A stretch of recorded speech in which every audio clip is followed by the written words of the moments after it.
புத பகவான் வித்தைக்காரகன், கல்விக்காரகனும் கூட.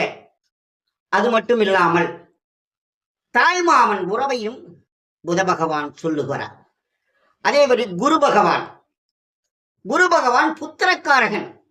புத்திரம் அதாவது குழந்தை பாக்கியம், பொன்னவன் என்று சொல்வார்கள். பொருளாதாரம், பொன் பொருள் இதையும் தரக்கூடியவன் குரு பகவான். அடுத்தது சுக்கிர பகவான். சுக்கிரன் யாரு அப்படிங்கும் போது கலைக்காரகன், களத்திரக்காரகன். களத்திரம் என்று சொன்னால் ஒருவனுக்கு கணவன் மனைவியை உருவாக்கி கொடுப்பவன் அவரை. அதே போன்று கலை, ஆயக்கலைகள் 64 சொல்லுவாங்க, அதற்கெல்லாம் ஒரு கர்த்தாவாக இருக்கக்கூடியவன் சுக்கிர பகவான் தான். வண்டி வாகனங்களுக்கு கூட அவர் தான் வருகிறார். அதே மாதிரி சனி பகவான். சனி பகவான் என்ன செய்கிறார்? ஆயுள்காரகன். அதோடு தொழிலை கொடுக்கக்கூடியவனும் உள்ளது. ஆயுள்காரகன், தொழில்காரகன் சனி பகவான்.